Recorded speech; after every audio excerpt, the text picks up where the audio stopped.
Hello MJC faculty and staff, this is Ashley Baumgardner and I want to show you some different settings in Zoom that you can enable or disable to keep your meeting safe and secure.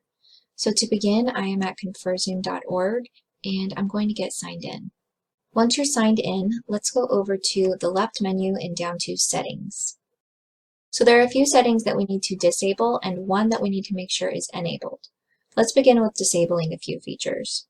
You can always scroll down to find what I'm referring to, but one really quick and simple way that you can find text on the page is to use the Find feature. If you're on a PC, that shortcut is Control F, and if you're on a Mac, that shortcut is Command F, and that brings you to this search function at the top, and you can type here to find text on the page. So that's what I'll be using as a shortcut to find these settings. Since this is a really long list, it will be easier if we just use this. So the first setting that I'm going to disable is private chat. So I'm going to type private chat into this text box, and that brings me directly to private chat here. I'm going to toggle this off so it slides to the left and turns gray. And this just means that participants can't message one another privately within your meeting. The next setting that we're looking for is screen sharing. So again, I'm going up to my search box and I'm going to type in screen sharing. All right, here it is. And we're actually going to leave it on, but we're going to make sure that underneath who can share, it says host only, and then I need to save it. And this just makes sure that you're the only person who can actually share the screen during your meeting. It can never get taken over from another participant. And there is something you can do to temporarily allow students to share their screens if you need to during a meeting, and I'll show you how to do that a little bit later. A few more settings that we need to disable, so let's keep going. One is annotation, and we need to toggle that off, and the next one is whiteboard, and we'll toggle that off as well. Turning annotation off means that participants can't draw on your screen as you're sharing your screen, and then the whiteboard means they won't be able to share the whiteboard during the meeting either. And then one last setting to disable is allow removed participants to rejoin. So we're going to turn that off. And that one means that if you remove someone from the meeting, they cannot get back in once you've done that. So you can't have someone hopping right back into the meeting if you've already removed them. Lastly, we are going to make sure that we've enabled one setting, and that is mute participants upon entry. So this one's good to go. I want to make sure that it's on, so it's blue and it's been toggled to the right, and that just means that when someone enters the meeting, they're automatically muted. And there's a setting we'll look at during a meeting where you can make sure that you're the only person who can actually unmute anyone who's participating in the meeting. So let's go ahead and take a look at some of the in-meeting controls that you have to keep the meeting secure.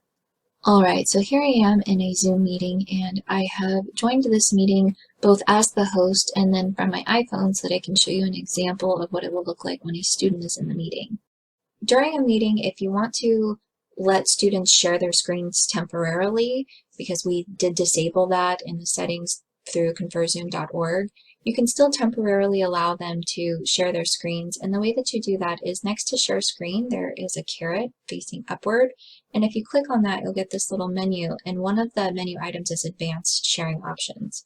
When you click there, underneath who can share, it says only the host. Well, if you need to temporarily allow students, you can select all participants, close out of here, allow students to share their screens. And then when you're all done allowing them to, you can go right back to this caret, select advanced sharing options, and go back to only the host being able to share their screen.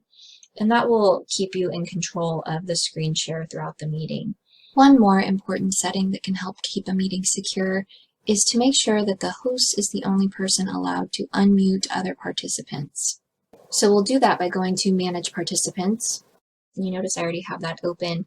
If I click Manage Participants, it goes away, and if I click on it again, it comes right back. So you just need to open it up by clicking on Manage Participants. And then you're going over to More on the right-hand side. Let me make this a little bit smaller. I'm looking at More in the bottom right corner of the Manage Participants list. When I click there, then I get a drop-down menu. The second option says Allow participants to unmute themselves. I want to deselect this so the check mark goes away, and I can verify that that has been turned off because the check mark is no longer next to it. So this means that students will enter the meeting muted, and then they will not be allowed to unmute themselves, and that means that any unwelcome participants also would not be allowed to unmute. Only you would be able to unmute them. Now I want to show you what you can do to allow students to signal that they have something to say during a meeting. So again, you would have to unmute them, and then in order to know that students have a question or want to participate, you can ask them to use the raise hand feature in Zoom, and that will look like this to you. So I've raised my hand as a participant on my iPhone, and a blue hand icon appears next to my name in the participants list. It also appears in gallery view. And notice when I hover above here, I can lower the student hand. I can also do that from the Manage Participants list. And then you would be able to unmute them when you see the hand raised, either from the participants list or from gallery view. And when you unmute them, they can talk and be a part of the meeting, and then when they're done, you can go right back to mute.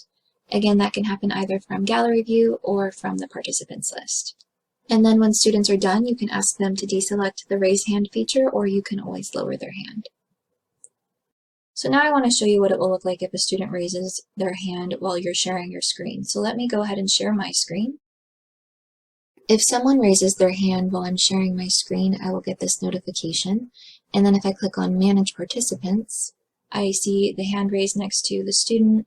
I can unmute them from here, mute them back. I can ask them again to deselect the raise hand feature, or I can lower their hand.